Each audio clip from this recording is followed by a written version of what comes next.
podcast realizado pela Igreja Presbiteriana de Barcelona.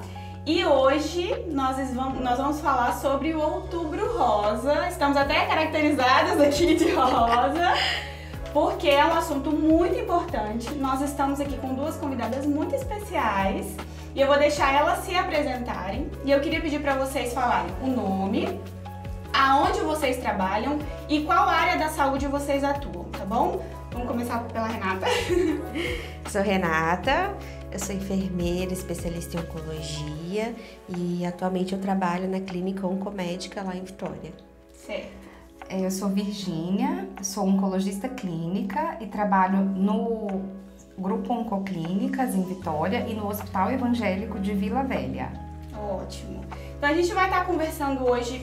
A ideia do nosso podcast hoje é conversar mais sobre a prevenção do que a doença em si, né? O Outubro Rosa tem mesmo mais a ver com essa ideia de prevenção, né? De levar a mulher a se cuidar, a procurar ajuda, a saber o que está acontecendo com o corpo dela, né?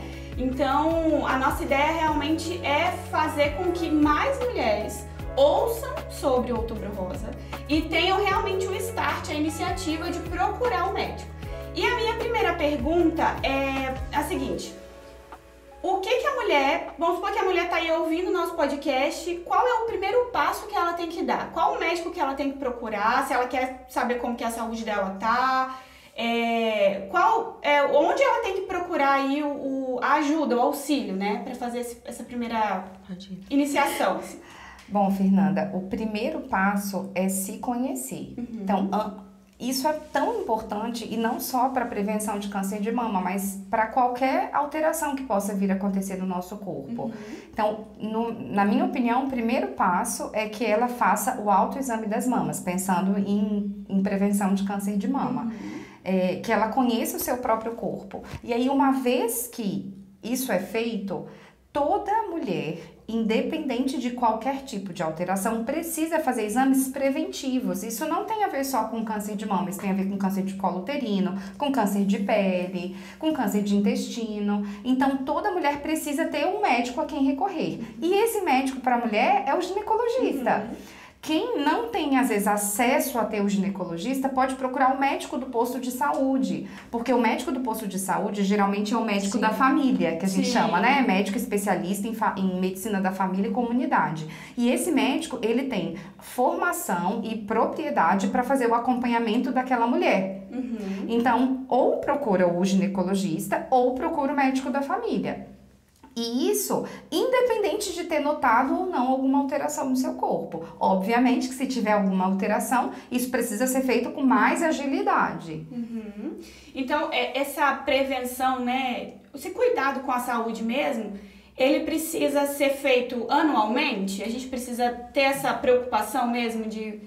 Idealmente, a mulher precisa estar sempre em acompanhamento. Pelo menos uma vez por ano. Por que a gente diz isso? Pelo menos uma vez por ano? Porque geralmente os exames de rastreamento de câncer de mama são anuais. Uhum. A menos que dê alguma alteração no resultado que precise repetir com 3 meses ou com 6 meses, entende? Entendi. Então, a princípio é anual. Se tiver tudo bem, anual está ótimo. Uhum. Anual ela vai conseguir fazer o preventivo dela, que é o exame de Papa Nicolau, né? Para prevenção de câncer de colo uterino. Sim. A mamografia, ultrassom de mamas e o exame físico, porque às vezes ela vai olhar a mama preocupada com câncer, mas ela vai ver uma lesão de pele, que pode ser um câncer de pele que está na mama, entende? Sim. Então, anualmente, eu diria que é o mínimo, mas é um mínimo que já é excelente. Uhum. E a partir de que idade, né? Porque assim, até você menstruar a primeira vez, né, pra menina, aí a gente ainda vai no pediatra, né? Isso aí. A gente menstrua a primeira vez, aí começa a fazer essa consulta com o ginecologista mesmo.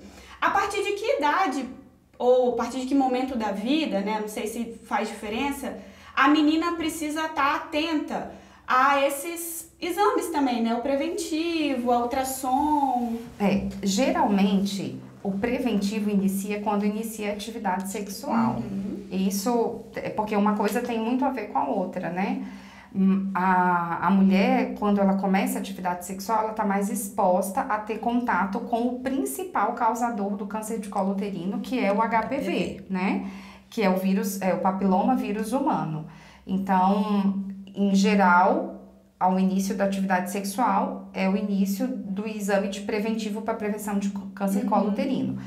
O ginecologista, ele faz parte da vida da mulher independente da atividade sexual, porque ele precisa acompanhar a mulher, é o médico que acompanha a mulher. Sim. Então, uma vez, assim, a partir dos 18 anos, né, parou de ir no pediatra, ela precisa ser acompanhada com um ginecologista ou médico da família. No geral, independente da gente estar falando de prevenção de câncer de mama ou prevenção de câncer de colo uterino. Uma vez que ela está sendo acompanhada, e o médico que está vendo é que vai, através da história familiar, através de queixas, de coisas que ela conta para ele, que ele vai guiar quando que tem que fazer o exame. Tradicionalmente, o rastreamento para câncer de mama começa a partir dos 40 anos. Sim. Isso é para a população geral. Mas ela só vai ao ginecologista com 40 anos? Claro que não. Ela precisa ir antes porque ela precisa ser acompanhada. Agora, se o ginecologista, na mulher com 30, entender que ele palpou ou que ela sentiu alguma coisa e que ele entende que ela precisa de uma ultrassom de mamas, ela precisa ir para que ele tenha essa percepção e solicite, entende? Então, eu diria que, assim, a partir dos 18 anos ou do início da atividade sexual. A gente percebe que existe uma resistência, né, Renata, assim, das mulheres de procurar essa ajuda. Você acha que a vergonha é uma barreira? A vergonha também faz parte e acho que a dificuldade ao acesso, né, principalmente no âmbito do SUS. As pessoas reclamam muito que é difícil marcar uma consulta, uma reclamação que a gente escuta muito é que não tem ginecologista na unidade de saúde. Só que o enfermeiro também, ele é capacitado para fazer a coleta do exame preventivo. Sim. A gente faz a coleta, vem o resultado. Se a gente detecta alguma coisa estranha, anormal, a gente encaminha para o médico da família, o médico da família faz o encaminhamento para o ginecologista. Então, o que eu percebo muito é essa dificuldade ao acesso. E o câncer de colo de útero, se eu estiver errada, a doutora vai me corrigir, tem essa questão social também. As pessoas que têm uma condição social menor têm muito mais chances de desenvolver o câncer de colo de útero. Eu acredito que seja pela dificuldade ao acesso, de procurar, de saber também o que está errado. Muitas não se conhecem, né? Como ela falou, o importante é se conhecer. A Renata falou muito bem. O câncer de colo de útero é uma doença de saúde pública. Países desenvolvidos não têm câncer de colo uterino, porque ele é totalmente prevenível com o preventivo, que o nome já fala, e com a vacina do HPV, que hoje é atualmente é disponibilizada, mas você tem filhos, Renata? Não.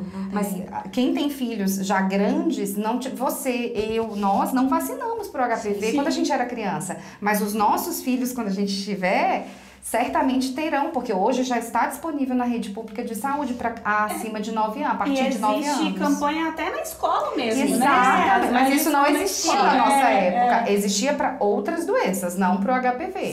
Sim. Então, você falou muito bem, Renata, é uma doença de saúde pública e quanto mais dificuldade do acesso, e a gente sabe que as pessoas que têm maior dificuldade ao acesso à saúde pública, as pessoas mais carentes, elas sim têm mais dificuldade de acesso, por isso elas não conseguem fazer o exame preventivo, e aí quando ela não descobre uma lesão pré-neoplásica, que é o que o preventivo faz, ela já descobre um câncer. E aí o tratamento é mais complicado, o acesso é mais difícil, e aí vira uma bola de neve. Isso é tão triste, né? Porque a gente percebe que é uma coisa que pode muito ser evitado. De fato. Pode muito É um ser dos cânceres preveníveis. Tem muitos cânceres, a gente pode tomar atitudes para diminuir a chance deles aparecerem, mas eles podem aparecer independente da gente fazer tudo certo.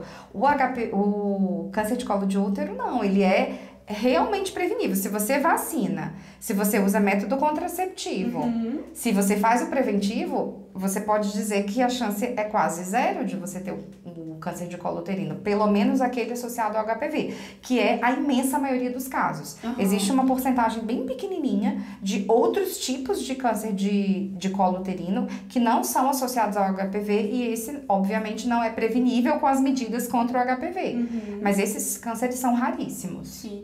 E essa vacina, né, você comentou que geralmente é dada ali nessa idade, a partir de 9 anos. Mas só pode ser nessa idade do início da adolescência? Ou... Gratuitamente, ela é dada para crianças, agora até meninos, né? A gente teve até uma mudança excelente isso. Nós, se quisermos tomar a vacina, a gente pode, só que a gente precisa pagar por isso. Entendi. Existe o Centro de Referência de Imunobiológicos Especiais, que é o CRI, que fica dentro do Hospital da Polícia Militar. Na verdade, ele fica ao lado, né? Do Hospital da Polícia Militar, em Bento Ferreira, em Vitória. Esse local, ele é público, ele disponibiliza a vacina do HPV para populações específicas. Quem já teve câncer, qualquer tipo de câncer, até 42 anos, se eu não me engano, tem direito a essa vacina. Pessoas que fizeram transplante. Existe um grupo específico de população que tem acesso a essa vacina até os 42 anos gratuitamente. Nós que somos pessoas saudáveis, né, que não temos nenhum tipo de diagnóstico que dê direito a isso, não somos imunossuprimidos, essas coisas, a gente tem direito a vacinar, mas pagando.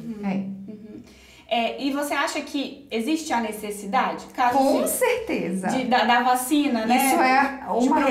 Isso é uma realidade, isso é... Quem dera que fosse gratuito, porque a gente sabe não é barato. Sim. Então, a gente sabe que não é algo que todo mundo vai ter acesso. Mas, de fato, isso mudaria a história do câncer. Na verdade, já está mudando. Vacinando as crianças, a gente espera que nos próximos 50 anos, ou até antes, não exista mais câncer de colo uterino associado ao HPV. Sim. Então, a doença vai cair vertiginosamente a incidência. Nós não estamos ainda nessa fase, mas nós estamos caminhando para isso.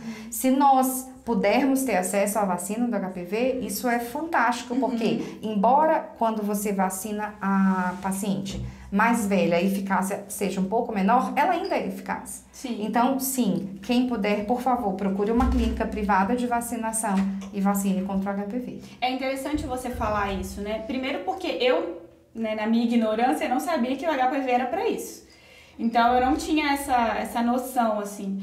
E é importante a gente incentivar a vacinação mesmo. Com certeza! Porque existe não sei o que está acontecendo, né? Contra a vacina. Movimento anti-vacina, não né? estão querendo vacinar os seus filhos. E é importante a gente enfatizar isso mesmo. Nossa, não, isso é tão vacina importante. porque isso é uma prevenção para a saúde do seu filho, né? É uma prevenção para que ele não tenha um câncer, é uma doença tão destrutiva, né? E é muito importante a gente enfatizar isso mesmo. Saber que é gratuito para essa idade. Mas assim, a criança não pode decidir por ela. Não, ela precisa do pai. mais. Então, incentivar mesmo os pais a vacinar suas filhas, os seus filhos, né, que já está disponível para os meninos. Então, vacinar os seus filhos, parar com essa bobeira de achar que vai acontecer alguma coisa com o seu filho se vacinar. A vacina é segura. Só vai ser uma coisa boa, né? Só coisa positiva que pode acontecer graças à vacina. Fernanda, eu queria aproveitar a oportunidade de fazer um parênteses nesse momento que você falou da dificuldade que está sendo das pessoas irem vacinar, porque a gente está tendo a campanha de poliomielite e nós nunca tivemos uma adesão tão baixa como a gente teve nessa campanha. Então, a campanha tá para acabar no domingo, mas aqui no Espírito Santo, eu ouvi na rádio que essa campanha vai continuar. Então, gente, por favor, quem não levou o filho para tomar o Zé Gotinha lá, as gotinhas, essa vacina foi responsável por erradicar a poliomielite no mundo. Então, a gente não pode deixar de oferecer isso para o nosso filho. Lembra que poliomielite é aquela doença que pode comprometer a locomoção, né? Além de poder morrer, né? Mas, assim, os que sobrevivem, eles podem ter aquela sequela motora que é super, assim, complexa para lidar. Se você puder evitar isso no seu filho, por que não evitar? E isso, assim, isso é estatístico. As pessoas não estão levando os filhos para vacinarem. Por favor, levem. A vacina é um gesto de amor, né? Você está dúvidas. cuidando do seu filho, prevenindo ele de ó, tanto de doença que a gente já erradicou. E tem algumas doenças que estão voltando, né? Por falta da vacina. Os pais não estão levando as crianças para vacinar. É muito triste ver mesmo crianças sofrendo, não podendo tomar as decisões, sofrendo por conta dessas decisões dos pais, né? E não é uma coisa de difícil acesso. A sala de vacina é amplamente aberta. Qualquer horário que você chegar lá dentro do funcionamento da unidade, você vai conseguir a vacina. Sim. Né? Não tem uma fila enorme de espera, tem que dar nome para ficar esperando. Não, você vai chegar lá e vai sair vacinado. vacinado, então não tem uma dificuldade nisso. Isso é verdade. O acesso à vacina pelo SUS é muito fácil mesmo, né? E eficaz. E isso a gente tem que ter orgulho de dizer, né? Se hoje a gente está aqui conversando sem máscara, eu não tenho dúvidas que a vacina contra a Covid ajudou a gente a estar nesse momento. Com certeza. Falando ainda um pouco sobre essa unidade de saúde, né? Que é, às vezes, o primeiro contato que o paciente vai ter. Você falou um pouco que lá na unidade de saúde, mesmo que não tenha um ginecologista, vai ter alguém que tem aí a capacidade de fazer o exame preventivo, pelo menos. Então, essa mulher pode procurar a unidade de saúde, que ela vai ser atendida esse primeiro passo, né? Sim, ela vai ser atendida. Ela pode e deve procurar o serviço de saúde. Eu acho que um grande gargalo que tem no SUS é que geralmente é sempre as mesmas mulheres que recorrem ao serviço de saúde para fazer o exame preventivo e aí fazem todo ano seguido. É difícil acessar aquelas mulheres que não vão. E aí eu acredito que o agente comunitário, ele é importante nisso. Porque ele faz a visita, ele conhece. Não, peraí, eu sei que fulana não foi fazer o preventivo esse ano, vou lá fazer a buscativa, vou levar ela até o posto de saúde, vou conversar com a enfermeira, pedir para marcar. Então, assim, tudo dentro do SUS é muito importante. Ninguém é importante sozinho, é um conjunto ali que vai formar o elo com a comunidade para trazer essa comunidade até você tem que quase convencer mesmo, né, a mulher para ir lá e fazer o exame necessário, né? Quase tem que implorar para a mulher se cuidar, né? É uma pena. Podia ser mais... As mulheres podiam estar mais preocupadas com isso, né? Eu acho que não é só preocupação, é o fato de achar que aquilo não vai acontecer com ela. A gente, enquanto ser humano, muitas vezes a gente tem esse comportamento de realmente achar que não é com a gente, que a gente é forte, que a gente é saudável, que isso não vai chegar na gente. Mas o que precisa entender é que fazer o exame não é procurar doença, é prevenir doença. Então, eu já ouvi de algumas pacientes falando, eu nunca fiz nada. O dia que eu fui fazer, descobri, tá vendo? Se eu não tivesse feito, eu fui. Se você não tivesse feito, talvez você não tivesse conseguindo fazer um tratamento de cura. Talvez eu ia fazer um tratamento para controlar a sua doença, porque isso é muito diferente. Quando você descobre uma doença no início, a chance de cura é altíssima. Seja de mama, seja de colo uterino. Agora, quando você não procura auxílio e você não tem o diagnóstico precoce, aí a chance de cura diminui. Não é impossível curar, você consegue curar. Mas as chances, elas estão tão relacionadas à precocidade do diagnóstico. Então, não é porque você procurou ajuda que você tem um diagnóstico, é porque você procurou que você conseguiu um diagnóstico precoce e uma chance de cura maior. Nesse mês de outubro, existe eu vou perguntar porque eu realmente não sei, existe um movimento mesmo do SUS para que mais mulheres sejam atendidas? Existe um movimento para que, sei lá, fique mais fácil o acesso da mamografia, desses exames ginecológicos? Nos postos de saúde, geralmente eles fazem nesse mês mutirão. Seja mutirão para fazer a mamografia ou para fazer o exame preventivo. Geralmente eles abrem no sábado, um sábado, 2 sábados no mês e ficam lá para receber essas mulheres que geralmente não conseguem ir de segunda a sexta por conta de trabalho, né? Muitas unidades não têm o horário estendido, então 4, 5 horas fecha e a pessoa que trabalha de segunda a sexta não tem condições de ir. Então elas abrem nesse sábado para poder oferecer esses serviços à comunidade. Então, esse mês não tem desculpa. Esse mês não. A mulher não tem desculpa de não procurar uma unidade de saúde, não procurar o tratamento, né? Pelo menos ver como que tá o corpo dela, né? Saber se a saúde dela tá legal, se tá bom o suficiente, se precisa fazer alguma coisa a mais, né? E aí, em relação à mamografia, você comentou da idade, né? Dos 40 anos. É indicado para fazer a mamografia, mas a gente pessoas mais novas podem fazer a ultrassom, né, da mama. A mamografia é um exame que precisa ter tecido gorduroso para ter uma boa visualização. E a mama, ela vai lipossubstituindo, ela vai aparecendo mais gordura com o envelhecimento. Então, fazer uma mamografia numa paciente de 20 anos vai ser um borrão preto. nem o médico, por mais experiente que seja, o radiologista, ele não vai conseguir visualizar se tiver alguma alteração, geralmente, né? Isso eu tô falando de maneira geral. Então, em pacientes mais jovens, o ideal é que, na suspeita ou por algum motivo, lá tem que fazer o exame, que seja feita ou ultrassom de mamas ou ressonância de mamas. A mamografia, realmente, ela perde um pouco o valor para pacientes mais jovens, porque tem a mama mais densa, menos substituída por gordura. Essa substituição por gordura, ela acontece naturalmente com o envelhecimento. Sim. Então, a partir dos 40 anos, geralmente a mamografia já vai ser um exame mais eficaz. E dependendo da mama da paciente, só a mamografia não é suficiente. Ela tem que fazer o ultrassom junto, porque ela também, embora tenha 40 anos, ela ainda tem uma mama mais jovem, ela tem pouca gordura e a mamografia não vai ser sozinha eficaz, entendeu? Entendi. Então é um exame que, se a gente vai no ginecologista, a gente pode pedir uma ultrassom para saber o que tá isso, se você sente alguma coisa ou se você tem algum receio, você pode conversar isso com o seu médico e com certeza ele vai te ouvir e vai tentar trazer alguma segurança para você, né? Seja por meio de um exame físico, por meio de uma ultrassom, isso precisa ser conversado. Sim. Para quem tem casos na família, a mamografia, por exemplo, é indicado fazer um pouco antes ou... Essa pergunta ela é uma pergunta bem abrangente, porque o que são casos na família?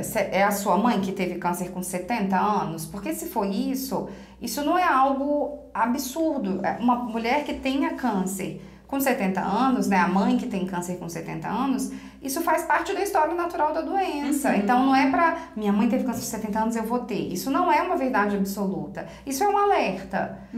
Agora, se sua mãe teve câncer com 40 anos ou com 30 anos, sua mãe teve câncer jovem, isso sim tem que levantar uma luzinha. Por quê? Porque o câncer de mama é uma doença que é esperada para pacientes mais velhas. Sim. Então, quando um jovem tem câncer de mama, claro que não é obrigatório que ele tenha algum tipo de alteração genética, mas isso é algo que precisa ser pensado. Porque você não espera o câncer num jovem, muito embora a incidência de câncer de mama em jovens tenha aumentado. É mesmo? É. Então, por quê? Né? A gente tem várias discussões sobre isso, mas uma delas é porque o nosso estilo de vida mudou muito.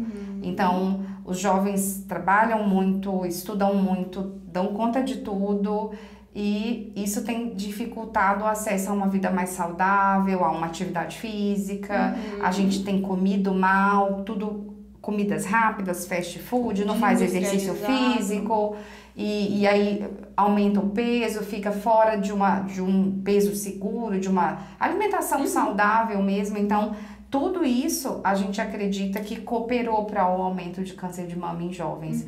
Talvez a mama seja um dos principais órgãos que tem influência negativa do sobrepeso, da obesidade e do sedentarismo. Nossa, que interessante. E isso é algo que, assim, o que eu visualizo no meu consultório?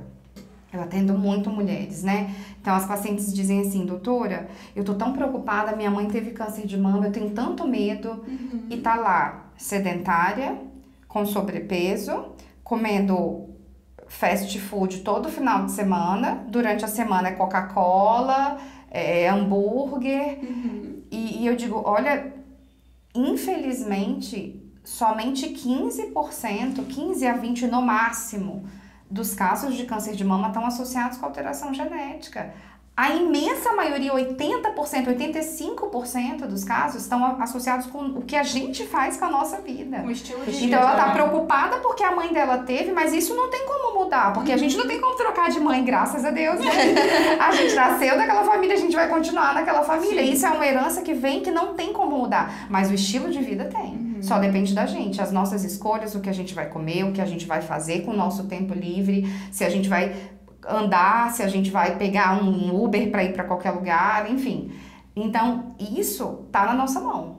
O histórico familiar não tá na nossa mão. O histórico familiar é uma herança que a gente vem divinamente pela escolha lá de ter nascido naquela família. Sim. Então, eu percebo muito uma preocupação excessiva com o histórico familiar, o fato de a minha prima teve câncer, a minha mãe teve câncer, e o resto, que é o mais importante, que tá lá, a maior incidência, aquilo é negligenciado. Porque ninguém pensa duas vezes, mas toma um monte de refrigerante, fast food, enche o prato de gordura, de carboidrato, macarrão, batata, arroz, e não escolhe uma alimentação que é mais rica em proteína, salada, verdura, carne não frita, um grelhado. Tem lá no restaurante, vou almoçar. Podia comer um peixe assado, mas eu vou lá e pego uma costela cheia de gordura frita. Que é com batata frita. É uma delícia, eu também amo. Mas nós temos que lembrar e saber, porque muita gente não sabe,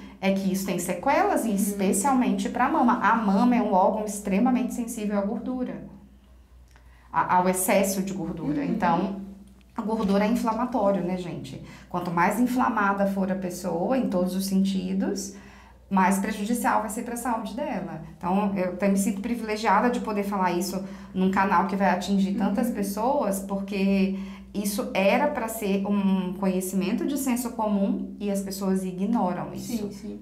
E em outubro a gente fala muito sobre a prevenção e fala para fazer o exame, mas não fala disso, né? Não fala sobre estilo de vida, não fala que tem que melhorar a alimentação, que precisa fazer exercício físico. Tá tão focado em falar sobre a mamografia, que é importante, claro, importantíssimo. Mas você pode evitar chegar a ter que fazer, né, alguma coisa assim, mas tem que fazer um tratamento só com estilo de vida, né? Porque, igual você falou, a genética, a porcentagem é muito pequena de ser por genética. E é algo que a gente nasce com a gente e vai morrer com a gente. Que não tem o que fazer.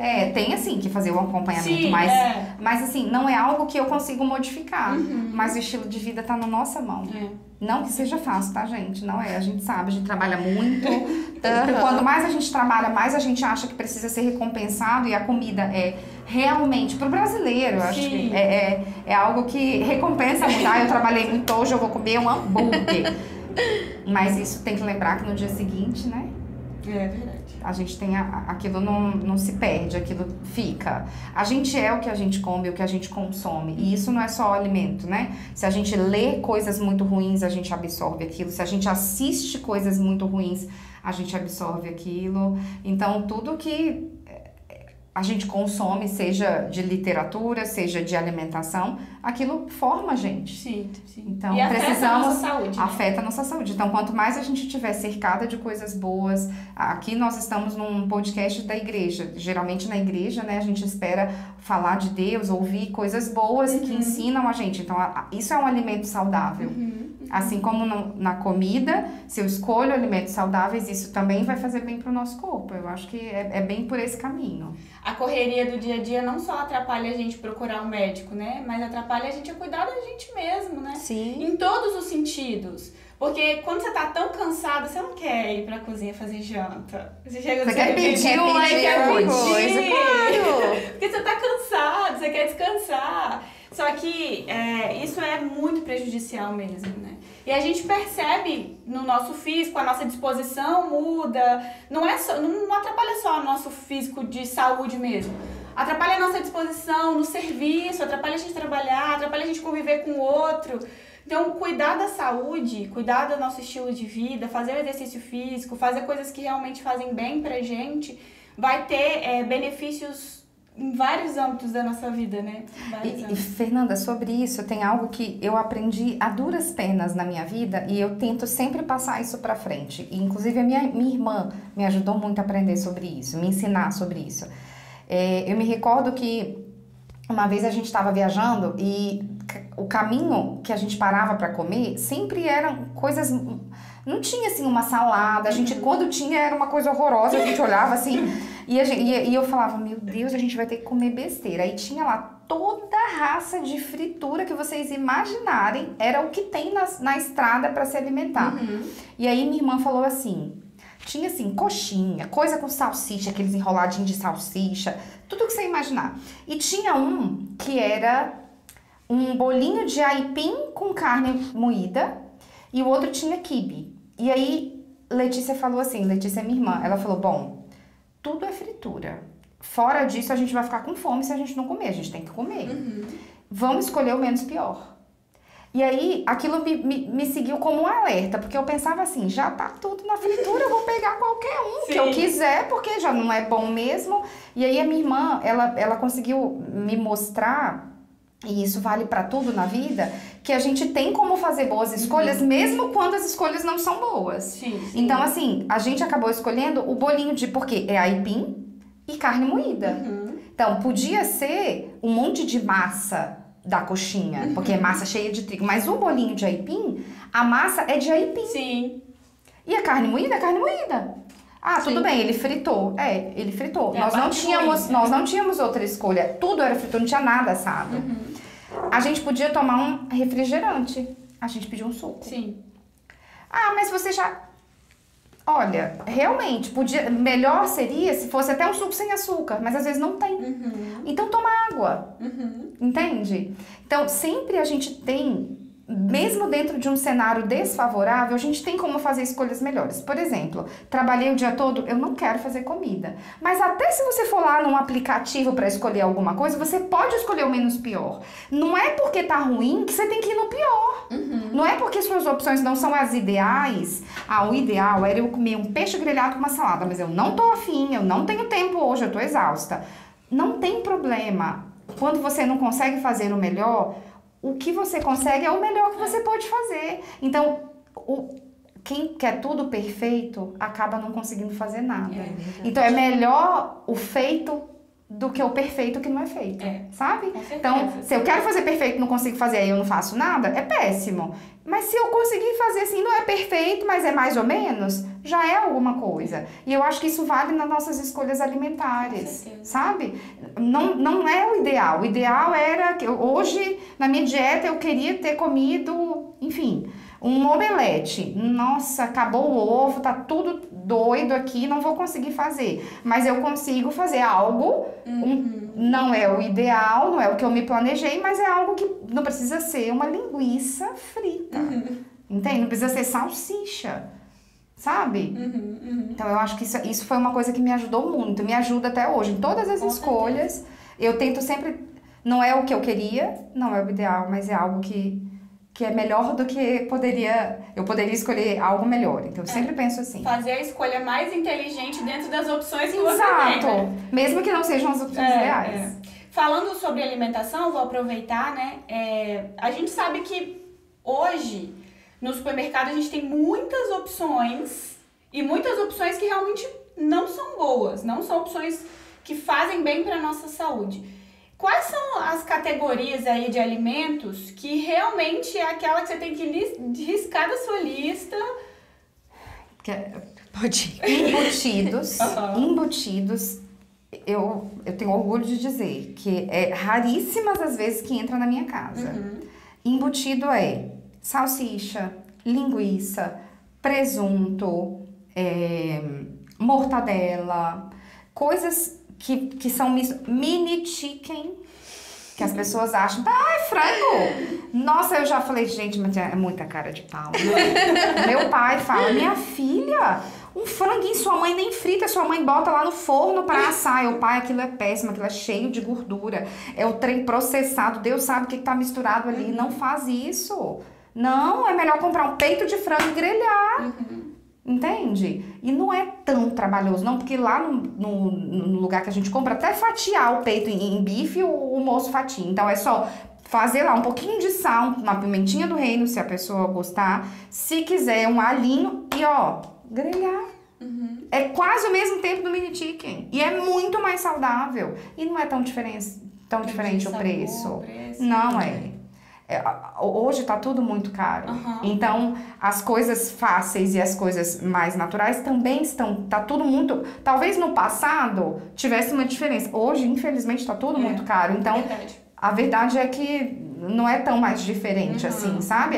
Vai depender da sua escolha. É verdade. Vamos falar um pouquinho, então. Você falou sobre a prevenção, né? Do autoexame que fala, né? principal, assim, se você quer olhar, acompanhar como que tá a sua mama, o autoexame é a melhor forma de fazer essa prevenção?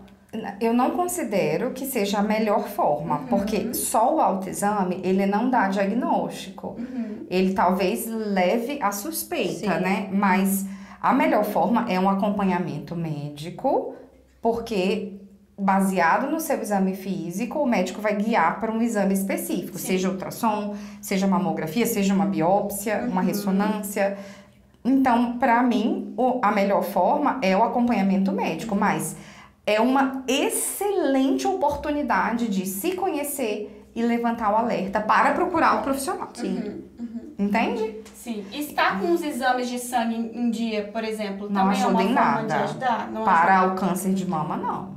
Não tem alteração no Não, sangue? pode até ter, mas quando isso acontece é porque a doença está extremamente Já avançada. tá muito avançado. Então, a gente não espera descobrir e suspeitar um câncer de mama pelo exame de sangue em nenhuma hipótese. Isso é importante dizer, porque às vezes a mulher até cuida da saúde nesse... Faz exame de sangue e acha que tá tudo bem. Tá, todo ano faz exame de sangue, viu como tá o colesterol, a glicose, É o essas tal do coisas check-up. assim. É, não o tem check-up. check-up. Aí faz o check-up lá, não, tá tudo bem, então tá tudo bem, eu não preciso procurar o Tá tudo profissional. bem com o coração, talvez, porque o colesterol tá bom. Então, assim, é ótimo fazer check-up, Sim. mas só o exame de sangue não é suficiente. Definitivamente para nenhum tipo de câncer. Nenhum. Exame de sangue geralmente consegue acompanhar o paciente com a parte cardiológica, Sim. glicose, diabetes. Existem uns exames, isso é até importante falar, que são os marcadores tumorais que são coletados no sangue, mas eles não servem para rastreamento. Você fazer um exame e os marcadores estarem normais não quer dizer nada. Marcador normal não serve para nada. E eu canso de falar isso no consultório, porque assim, tem muitos médicos que solicitam aleatoriamente, assim, dá uma falsa sensação de segurança para o paciente e aquilo não tem nenhum tipo de segurança. Então, isso é muito grave. Sempre que eu converso com meus colegas que são generalistas, assim, clínicos, eu tento trazer isso. Eu falo, gente, não façam isso, porque o paciente finge que tá bem, você finge que tá oferecendo para ele alguma coisa segura e, assim, não ajuda em nada, só gasta dinheiro. Dinheiro público, dinheiro da pessoa, dinheiro do plano de saúde, não resolve. Pode falar. E assim, ela já tinha falado sobre o autoexame, mas uma coisa que fica bem claro, que deve ficar bem claro, é você conhecer. Você saber o que tinha e o que não tinha, né? Que foi pra ela dar o sinal de alerta. Ela falou do sinal de alerta. Tá, como é que eu vou saber isso? Conhecendo a minha mama. Uai, se eu conheço a minha mama, se eu faço o autoexame, eu vejo, olha, surgiu um caroço aqui que eu não tinha. Quando que começou esse caroço, né? Quando que eu comecei a sentir isso? Essa vermelhidão não era vermelha, né? Essa vermelhidão começou quando? Se você faz o autoexame, se você se conhece, você sabe marcar, não. Tem uma semana que isso aqui tá assim, melhor investigar. Sim. E essa aqui é a importância do autoexame, não o diagnóstico, mas E conhecer. mesmo para pessoas que fazem acompanhamento médico regular, que fazem mamografia, ultrassom, porque existe a possibilidade, infelizmente, de que a doença surja entre um exame e outro. Então, como que você vai detectar isso? O autoexame pode ser uma ferramenta. Eu fiz a mamografia em janeiro desse ano, nós estamos em outubro. Pode acontecer de, estando em outubro, então a minha mamografia foi mal feita. Não, gente, ela não foi mal feita. A mamografia não é preventivo. Preventivo de colo de útero. Mamografia não previne câncer. Mamografia detecta precocemente. Em janeiro você podia não ter nada, em outubro ter surgido. Mas, doutora, não... podia, porque existem tumores de crescimento rápido. E esses tumores de crescimento rápido são os triplonegativos, HER2 positivo. Esses tumores de crescimento rápido, a gente chama de tumores de intervalo, porque eles aparecem no intervalo dos exames. Então, esses tumores, o autoexame, ele tem um papel, assim, extremamente importante. E para quem não faz, para quem é jovem, eu considero também o autoexame extremamente importante, porque a gente que é jovem, a gente não faz mamografia todo ano, ultrassom todo ano, a gente não costuma fazer isso, porque isso não faz parte do rastreamento. Então, conhecer a sua mama, saber que tem alguma coisa diferente, pode não ser câncer, gente, pode ser uma mastite, uma inflamação, um nódulo benigno, né? O período menstrual é danado para aparecer, às vezes, alguma alteração na nossa mama. E isso é normal. Agora, passei do período menstrual, tá tudo bem, e o caroço continua, vamos procurar ajuda. Sim. Alguém tem que examinar essa mama, tem que ver um exame, investigar pra ver o que tá acontecendo. Foi até importante você ter falado do período menstrual, porque eu ia realmente perguntar sobre isso, né? A mulher passa por ciclos, né? E interfere, então, é o período menstrual ou pré-menstrual interfere na nossa mama? Sim, a gente, nessa fase pré-menstrual e menstrual, os nossos hormônios estão, sobe um, desce outro, e quando isso acontece, a gente pode sim ter alterações na mama, a mama fica mais dolorida, você pode sentir alguma nodulação, só que isso é cíclico, e isso vai embora. Caso não vá embora, então assim, tô no período menstrual, senti um nódulozinho, terminou a menstruação, já tem 15 dias e você continua sentindo, procure ajuda. Então seria melhor para quem faz o acompanhamento assim, né? Em casa. O autoexame. O autoexame, sempre. Seria melhor, então, fazer sempre depois que a menstruação já foi Sim, embora? melhor. Você pode fazer sempre, assim, eu sempre sugiro, eu sempre dou a ideia de fazer o autoexame no banho. Por quê? A mama tá mais escorregadia por causa do sabonete, fica mais fácil você deslizar a sua mama. Lembrando que o autoexame não é só a mama, você também, se você sentir algo na sua axila, isso também é um sinal de alerta, porque a mama e a axila, ele é um complexo mamário, sabe? A mama e a axila é como se fosse uma continuação. Então, durante o banho, você, né, passa o sabonete, você escorrega a sua mão, você vai se lavar mesmo, né? Então, você vai se tocar mesmo, e ali fica um pouco mais fácil sentir. Essa é a minha sugestão, fazer o autoexame no banho, de pé, com o sabonete te ajudando a deslizar. Se você sentir algo diferente, e sim, o período pós-menstrual, na minha opinião, é um pouco mais fácil, porque pode confundir o pré-menstrual com alguma coisa benigna, sabe? Sim. Se você sentir algo, não é pra entrar em pânico, é só pra procurar auxílio. Não é pra entrar em pânico, porque pode ser benigno. A gente tem tantas alterações benignas na mama, mas a gente precisa checar. Não, a gente não, deve ser benigno. Não, vamos nos certificar do que é, né? Sim, entendi. Além do nódulo que pode ser identificado, a Renata falou sobre vermelhidão. Qual o outro sinal? Assim, tem mais alguma coisa que a gente pode tentar observar sempre em relação à aparência mesmo da mama? Porque o autoexame vê o nódulo, né? Mesmo se você não estiver olhando no espelho, se você estiver tomando banho lá, você consegue sentir um nódulo, alguma coisa. Mas, olhando no espelho, por exemplo, de aparência, qual o outro sintoma, né? Sinal que a gente pode enxergar? Eu acho que o aspecto, né, de casca de laranja é um sinal importante também. Se está saindo alguma secreção do mamilo, né, sanguinolenta, também é um sinal importante a se avaliar e a procurar ajuda. Né, o nódulozinho, se ele é indolor, procurar ajuda também, se ele sempre fica ali naquela posição. Mamilo invertido. Isso. O aspecto de casca de laranja é algo que já é uma doença muito avançada. Então, a gente não quer e não deseja que ninguém descubra a lesão com casca de laranja. O que é esse aspecto de casca de laranja? É aquela mama engurgitada que tem até umas nodulações, como se você passasse a mão e sentisse uns autorrelevos. Sim.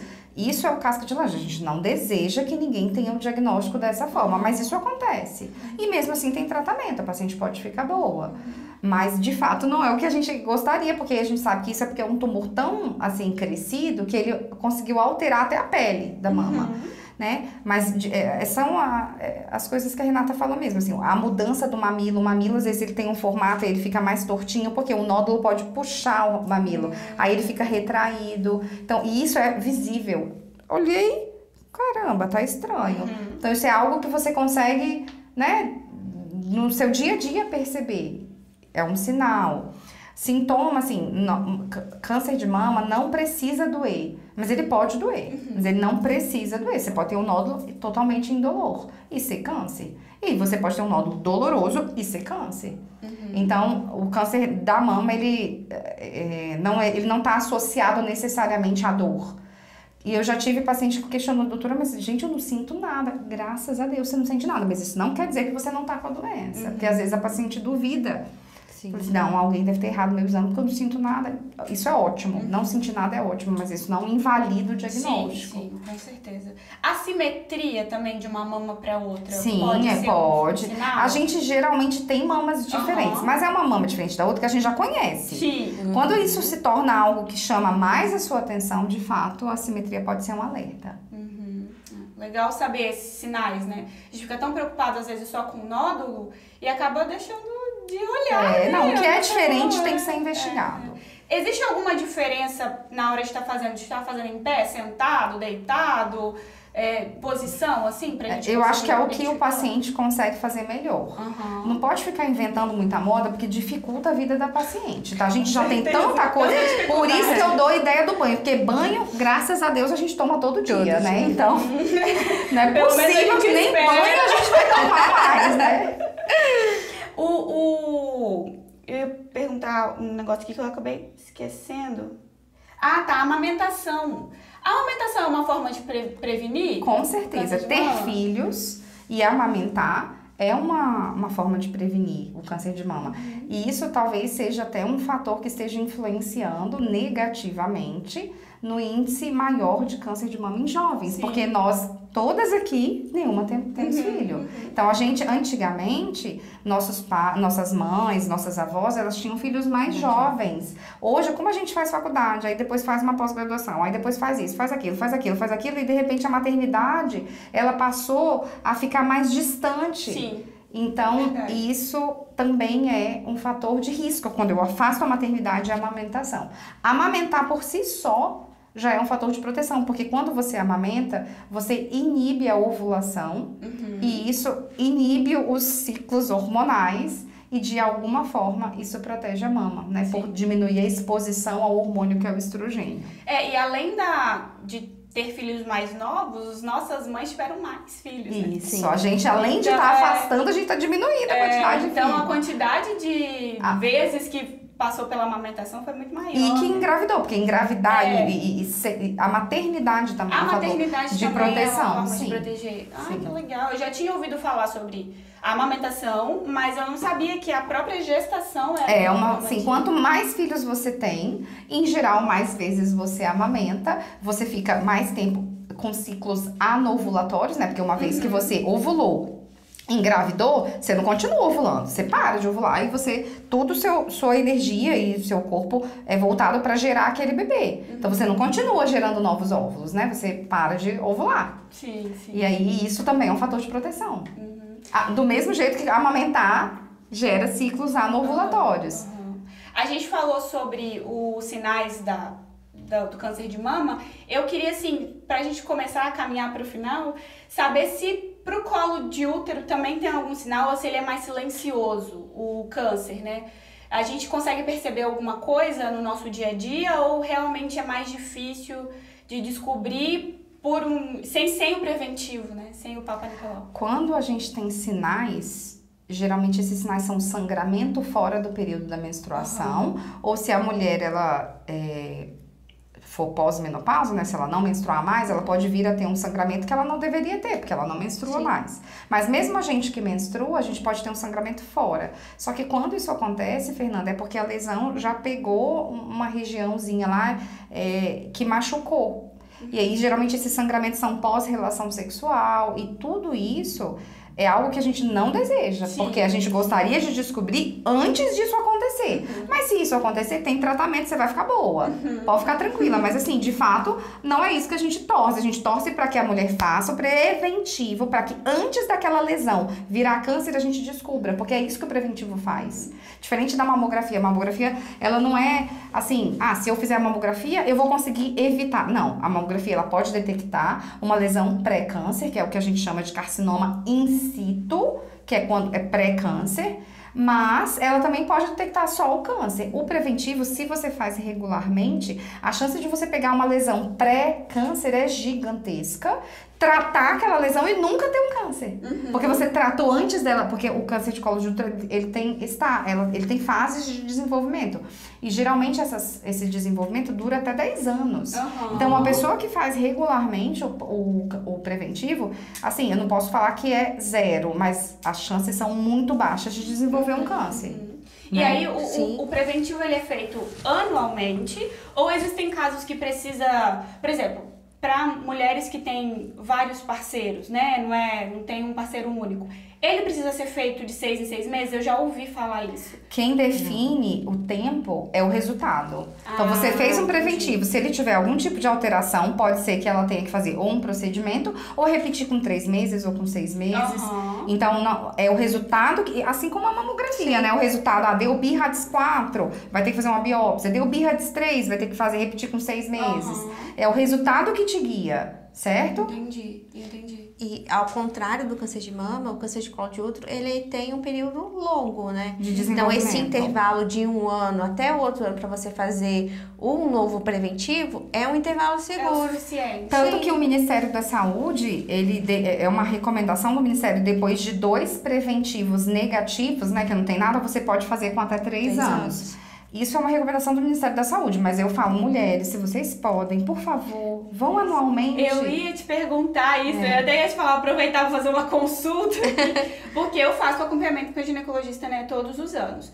E já tem uns 4 anos que tá tudo certo, deu tudo negativo, e esse ano eu fui na médica, eu precisava de um encaminhamento para ginecologista, que eu queria fazer de novo, preventivo. Ela falou, não, depois de 2 anos, negativo, ela falou exatamente isso. E eu falei, mas eu queria fazer, porque eu me sinto mais segura mesmo. Essa sensação de me sentir mais segura de não, esse ano tá tudo certo, vamos esperar agora pro próximo ano, né? Teoricamente, né, pelos estudos, você ainda está segura de fazer o exame depois de 2 negativos, fazer ele com 3 anos. Sim. Por que isso? Por causa que o desenvolvimento é muito lento. Então, em 3 anos, se você for ter alguma coisa, isso é o que os estudos mostram, né? Sim. Vai ser algo vai ser algo inicial.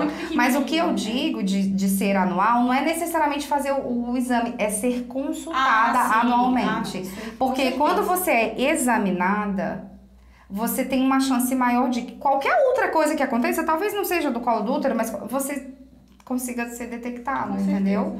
Então, assim, o acompanhamento, esse eu considero que deve ser algo bem fiel, sabe? Porque a gente não pode ter só câncer, a gente pode ter outra doença, a gente pode não ter só câncer de colo de útero ou de mama, a gente pode ter em outro lugar. Então, quando você é bem vista, né, a pessoa olha você, te examina, palpa, isso aumenta muito a chance de você estar mais bem cuidado, mesmo que o preventivo não precise ser anual, entende? Caso não tenha nada e que você siga a recomendação do Ministério da Saúde, né? Depois de 2 exames negativos, sem nenhum tipo de alteração, aí sim você pode ficar até 3 anos sem lembrar fazer. isso, né? Pra ficar até 3 anos, você precisa ter feito durante 2 anos. Seguidos e sem nenhum tipo de alteração. E claro, isso também tem que ser avaliado individualmente, porque se é uma pessoa de alto risco, seja por múltiplos parceiros, enfim, isso também tem que ser olhado individualmente, entende? Cada caso é um caso. Cada caso é um muito caso. diferente um do Isso outro, aí. A gente tem guidelines, a gente tem recomendações, mas a gente vê o paciente como um paciente específico. Com certeza.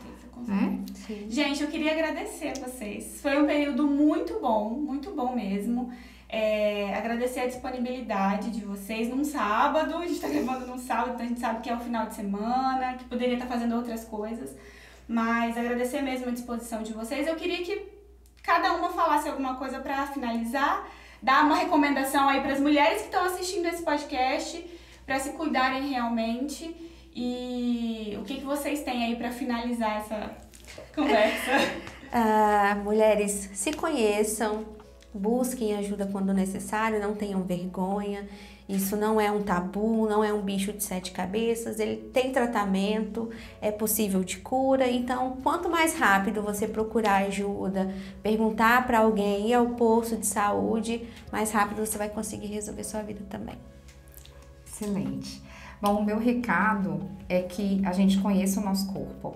Esse é o meu pedido para todas as mulheres. Quando a gente se conhece, a gente sabe que tem alguma coisa acontecendo com a gente. E a gente precisa se ouvir, porque às vezes a gente tem no coração, quantas vezes eu já ouvi a paciente falando, doutor, eu sabia que tinha alguma coisa, mas eu não dava ouvido.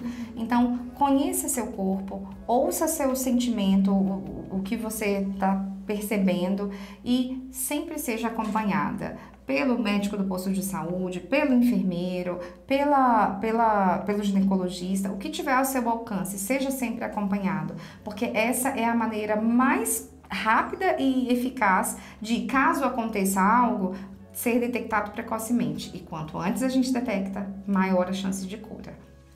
Muito obrigada mais uma vez, Renata, doutora Virgínia. Muito obrigada a você que está acompanhando o nosso podcast. Se você quiser ficar aí por dentro das coisas que tem acontecido na Igreja Presbiteriana de Barcelona, é só seguir o nosso Instagram, @IPBBarcelona, que lá tem todas as coisas. Fique com a gente, acompanhe aí os nossos próximos conteúdos. E é isso. Tchau!